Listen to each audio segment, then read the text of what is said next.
Ron DeSantis is once again flexing political muscle in Florida, seizing control of more state universities and joining forces with the state's big business lobby.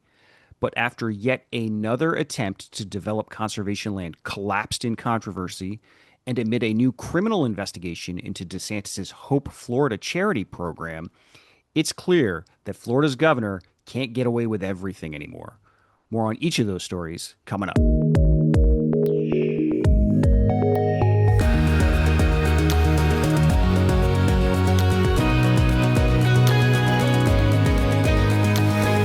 Hello, and welcome to Seeking Rents, the podcast. I'm your host, Jason Garcia. I am the publisher of Seeking Rents. That's a newsletter in Florida about state politics, but with a particular emphasis on the ways that big businesses and other special interests influence public policy in this state.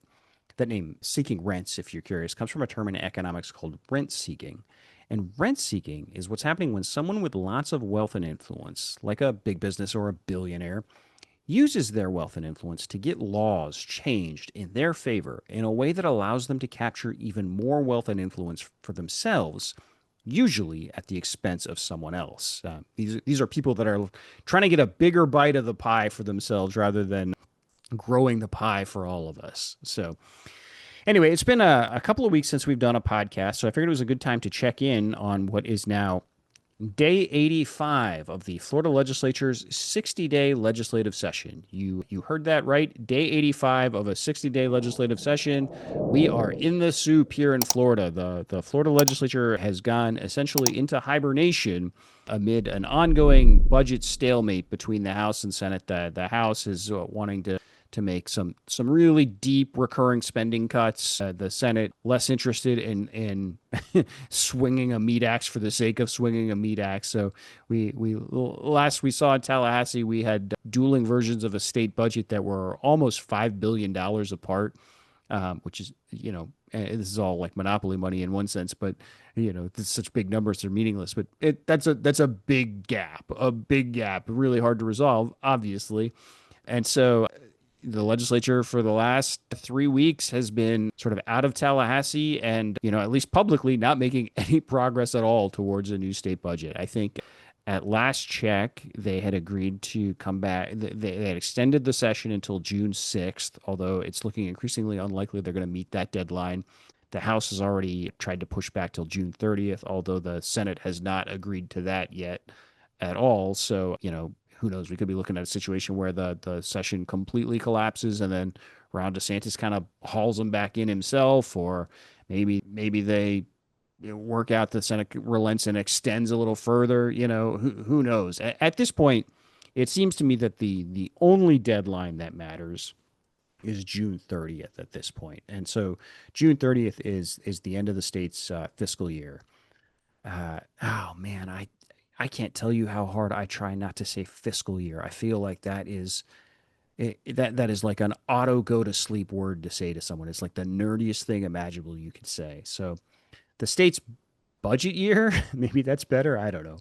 Ends June 30th. The state runs on a July 1st to June 30th year. So if you don't have a budget done by June 30th, it's not actually something I've ever seen in Florida in my 20 some odd years of doing this, but it seems to mean folks seem to agree that you're looking at a government shutdown on the other side of that. Now, I don't expect that to happen. I think the House and Senate will for lack of a better term get their shit together before then and pass a state budget. But it just seems to me that June 30th is the only real sort of like deadline of consequence that's going to create the pressure to finally get people together. So who knows? I guess we'll have plenty to say about that over the next couple of weeks as a budget does come together. If a budget does come together, I'm sure it will. So that's not to say a lot of stuff hasn't been going on in the meantime, and so we'll cover some of that stuff today. I actually meant to do a podcast. I didn't mean to go this long without recording a podcast. I did want to take like a week or two off initially, just because anybody who's ever covered a session is like it's just such an intense sprint. You're basically sprinting all out for 2 months. Like the way I cover session, as someone who like essentially is trying to call out corporate capture and like advocate for It's more against bad policies that'll hurt workers and consumers and sort of like, you know, continue like further enrich the biggest corporations doing business in the state. You know, there's sadly a lot of that happens in the Florida legislature. So I often like the image I have of myself in my brain is like I'm a or like a soccer goalie who's just like who's got like, you know, like 30 guys kicking balls at him all at once, and you're just like diving every direction hoping you might be able to knock down one or two, you know. And it's exhausting. And so I was going to I always intended to take a couple of weeks off before I come back to this, but I meant to come back sooner. I ran into a problem that I could not find my podcast microphone. I had been ping balling around and recording from a few different places for a little while. And so, you know, I could not, I had no idea where I'd left it. I searched everywhere. And in fact, it got to the point I was so convinced it was gone that I was about ready to start like accusing like friends and family of stealing my stuff. Like somebody out there is walking around with a pretty nice podcast microphone, and that shit belongs to me. And you know, so just before I like called the authorities, I did one last scan, and I found it. And you know where it was? It was under a pile of unfolded laundry. You know, I have to laugh because obviously that's incredibly embarrassing. And it's, you know, I'm not 100% sure that it's a good idea to be telling this story like this, but it made me like actually kind of laugh because I don't know if this is true, but I have been told that some people find me like an intimidating figure that like, and I do, I write like lots of aggressive stories. I get that, but you know, I don't think of myself as a particularly intimidating, but I've been told that like some people like getting an email from me can be like a scary thing for some people. I don't know if that's true again, but if it is, but I do sort of wonder if there's anybody out there who finds me intimidating, you know, maybe it'll help to know that I'm also the sort of guy that loses a podcast microphone under a pile of unfolded laundry for 3 weeks, which suggests that I probably got to get a lot better about folding laundry more frequently at minimum. So anyway, if I had recorded the show I wanted to record a week or so ago, I was going to do a piece or talk about the fact that, you know, Ron DeSantis is winning. A huge theme of this past session had been the legislature really sort of standing up to him and really, I mean, and they did pass like a couple of policies that I do think were important and I think were good for Florida, like trying to rein in like political interference, you know, state leader interference in campaigns and that sort of stuff. Stuff that I think was genuinely important, was impressive that the legislature passed it. And I think, you know, whatever partisan persuasion you are, wanting to make sure that like the governor and his aides aren't like abusing their authority to interfere in elections is a good thing, right? Um, but they didn't pass everything. A lot of this stuff, because the session collapsed, a lot of the places they were working on failed, and the governor, since the legislature essentially left town, has been kind of like pouncing in all the places where the legislature kind of failed to rein him in. And I'm thinking specifically here of something we wrote about on the newsletter over the weekend, and this is the hiring of like public university and college presidents around the state. So one of the big bills during session, the House, especially House Speaker Danny Perez, has like called out the way hiring university presidents in Florida has become. I think the term he used was a spoil system, where we've basically seen, you know, the DeSantis administration essentially turning these positions, instead of like, you know, like top tier prestigious, you know, prestigious, like treating these jobs as prestigious and important as they are, and making sure they go to like either the highest level of academics or the highest level of like, you know, managers, like people that have like excelled in some way, has essentially been using this, finding ways to essentially reward political allies and install like partisan loyalists into these jobs in a way. You know, there's always been a bit of this. I mean, these are, you know, all fundamentally, universities are controlled by political appointees. It makes them part of the political process, but nothing to the extent that we've seen under the DeSantis administration. Everything and abusing the laws in all sorts of different ways. Like, so a couple of years ago, the DeSantis administration lobbied to get the legislature to allow universities to pass a law that allows presidential searches to happen completely in secret. And once, at the second this law passed, the governor and his allies immediately abused it. So the way this law was supposed to work was universities could like obtain applications and evaluate applicants. All of that would remain confidential. You couldn't find out who'd applied or who they were considering until the finalists were announced. And they had to name a group of finalists, and those names would become public, and there'd be some sort of public debate and oversight and analysis of them before a final vote would take place. The DeSantis administration started using that by making sure that universities would name a group of finalists that only had one name. So this is how we got Ben Sass, the former U.S. senator, Republican U.S. senator from Nebraska. This is how we got him installed as the president of the University of Florida, where he turned into an absolute disaster, by the way. But then there's also been all sorts of other ways. So more recently, the governor's office has started using a loophole by like orchestrating the installation of allies as interim presidents. So you can essentially get people put into positions without any kind of search at all. This is how DeSantis's running mate, Jeanette Nunez, the state's former lieutenant governor, got named the interim president of Florida International University completely out of the blue, right?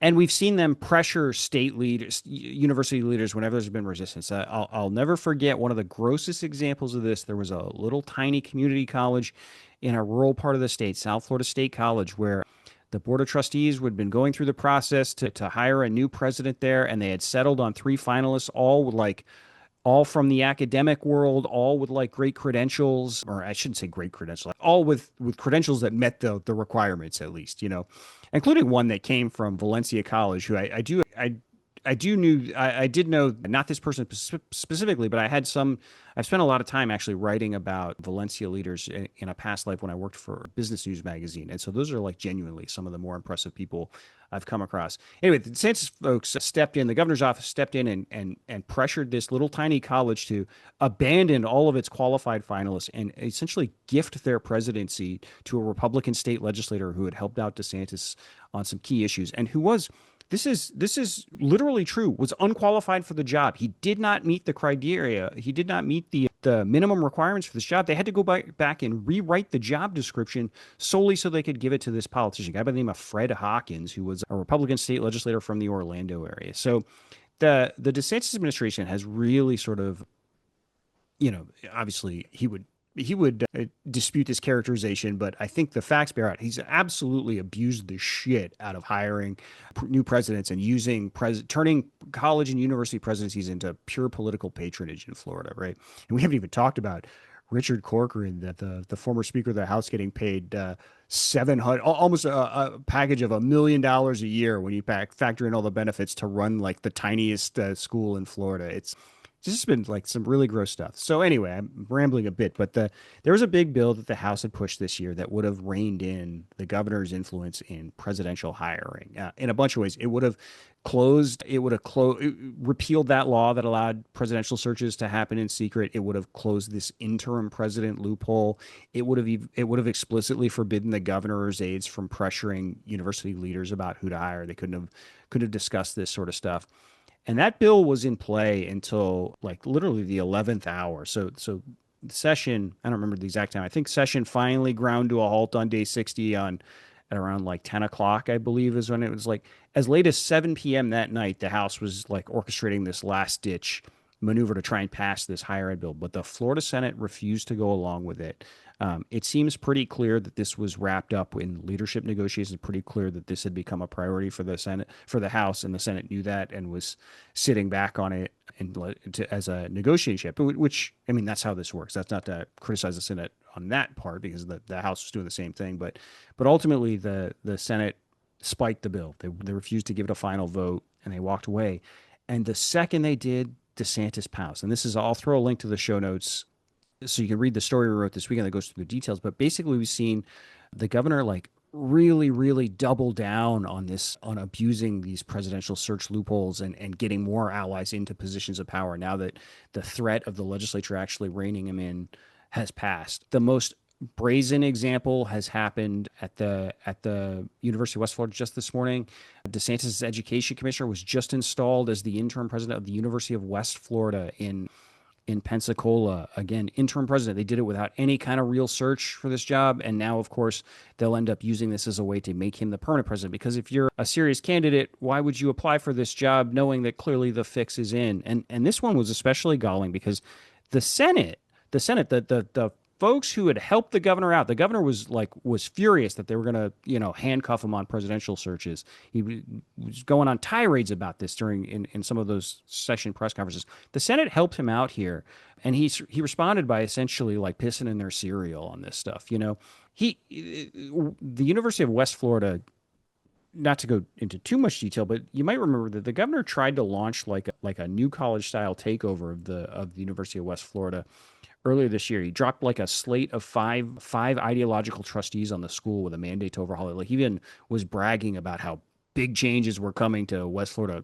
somehow arguing that this university in Pensacola, Florida, in the Florida Panhandle, had become some like woke institution. And the Senate stepped up to stop that. There's a big pushback from the community. The University of West Florida is a lot bigger than New College, so it's a lot harder to just sort of like commandeer it for your, and try and turn it into an explicitly conservative institution rather than like an actual independent institution of higher learning. And the Senate stepped in to stop this. They rejected they refused to confirm three of his five appointees. If memory serves, two of them quit. One of the appointees that the governor had appointed that the Senate refused to confirm was a Heritage Foundation fellow. The Heritage Foundation of Project 2025 fame is it's just the Heritage Foundation shows up everywhere in Florida under the DeSantis administration. It's pretty wild.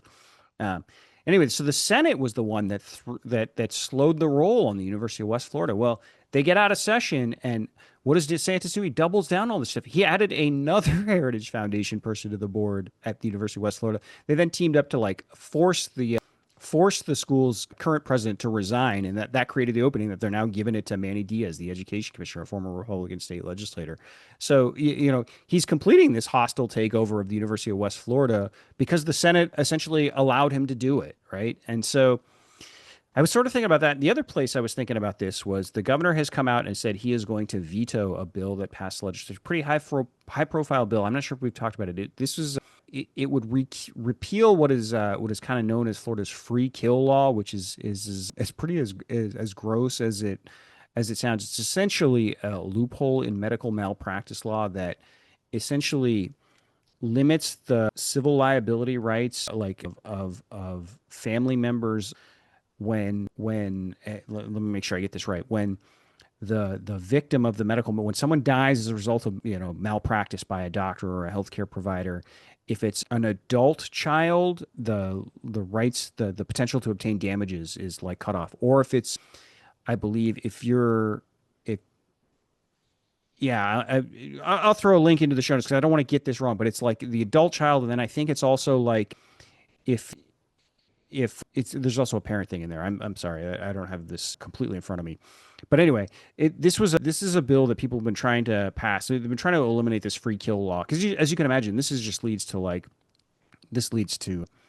just horribly tragic situations. Families that find themselves in like just these horrible tragedies where a loved one dies because of negligence on the part, malpractice, literally malpractice on the part of a hospital or a doctor or something, and their ability to sort of hold that person accountable and extract some measure of civil justice is cut off.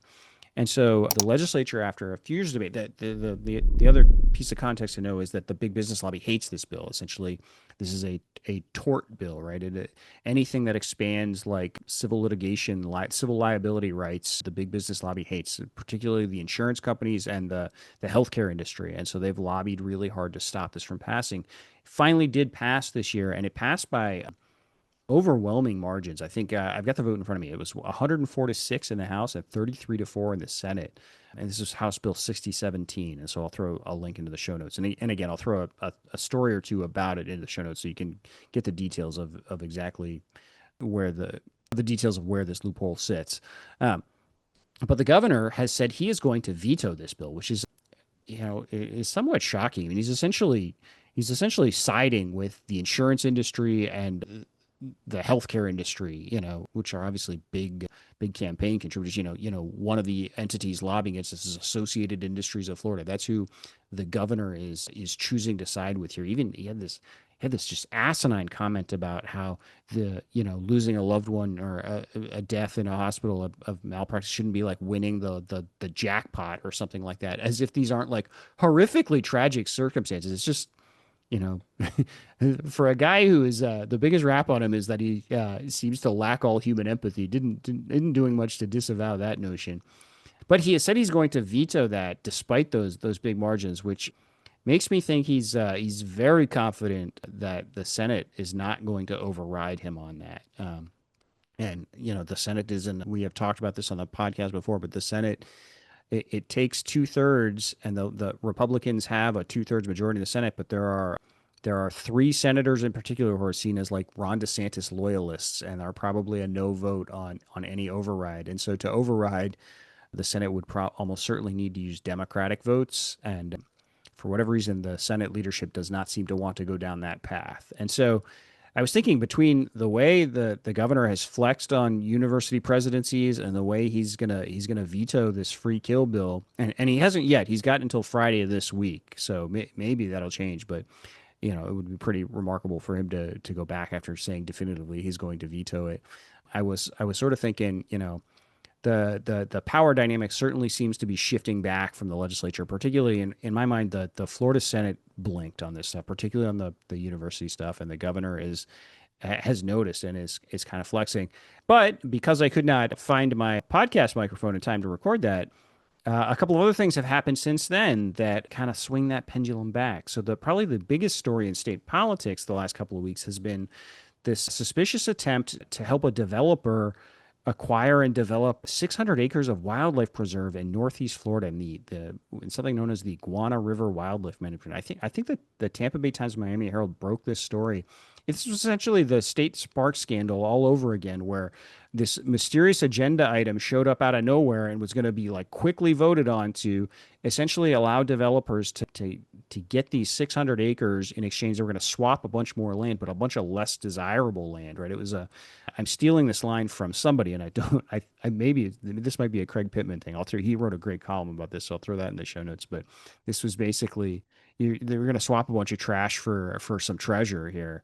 But there was like this giant bipartisan outrage led by Republican legislators were some of the loudest voices pushing back against this, and they ended up killing the deal. The developer behind it had nobody ever figured out. From what I can tell, nobody has ever really figured out who it is. There's all sorts of rumors that it's Dreamfinders Homes, a big home building company, I think, up in Northeast Florida that is an enormous Ron DeSantis campaign contributor. The executives there. I have not myself done any like original reporting on this, so I can't speak to this. I would like to see. It has somewhat bothered me that none of the stories I've seen have had like an actual like shred of evidence that it's them. It's just kind of like that seems to be the rumor that everybody's accepted. I should say Dreamfinders has in every story I've read, they've kind of emphatically denied any involvement. We have seen other home builders not tell the truth or rest on a technicality because so much of this stuff gets done through LLCs and stuff where you can maintain some plausible deniability in these projects. But the bottom line is we don't really know who the developer was here, but the deal got killed. And this was something the governor is once again now like pretending to, this was just something that was happening. This wasn't my deal, right? As if, he doesn't run this administration with an iron fist. So this was, like I said, this was the state parks all over again. And that really reeled him in. Another reminder that when people push back, there is room to push back. And then the last big thing that happened is Hope, Florida. There is a criminal investigation into the Hope, Florida scandal, and that seems like a really big deal with a potential to unspool a bunch of more details if it really gets pursued. And so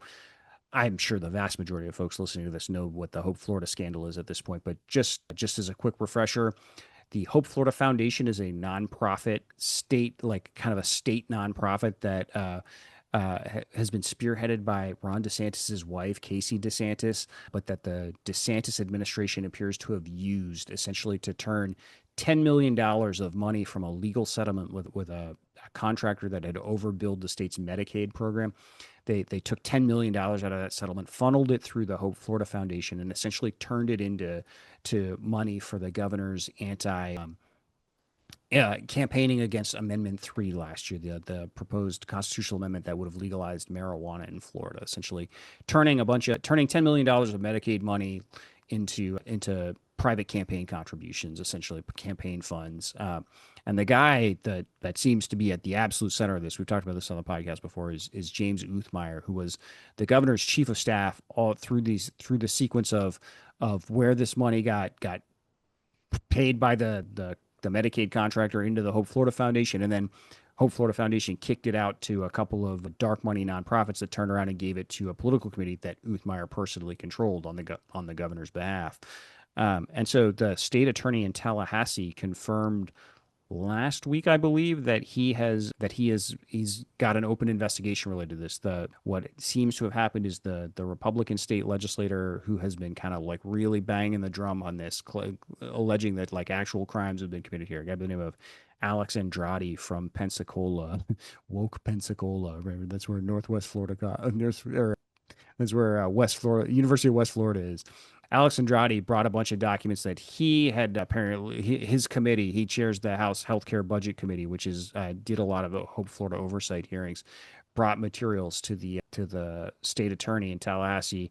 Tampa Bay Times then turned around to request those records, and in denying the request, the state attorney said it had an active investigation. So far too soon to know how serious this is, how far they're going to push. But if they start hauling people in like James Uthmeier or one of the attorneys he used, they start hauling them in for depositions and stuff. Or if they start following the money trail of Hope Florida even further, who knows what else they might find. So anyway, so Ron DeSantis was winning for a bit, but I'm not sure that he's still winning. There's a lot still to play out. Hopefully, there's a part of me that hopes that this University of West Florida stuff maybe gets the Senate sort of reconsidering just how much leash it's been willing to give the governor recently. So we'll see. We should have a new budget sometime in the next couple of weeks. So we'll be back again soon. I'm not gonna put my podcast mic under any more clothes. So hopefully we'll have be back to more regular shows at this point. So okay, I'm gonna cut it off there. As always, if however you're watching this or listen to it, just click the like or subscribe buttons. Maybe leave a comment or a review if you can. And if you haven't already, make sure to sign up for the newsletter. Easiest place to find us is at seekingrentsfl.com. Subscriptions are free. Nothing's behind a paywall, but there is an option to voluntarily pay for a subscription if you've got the means. Okay, we're going to cut it off there, and we'll talk again very soon. Take care.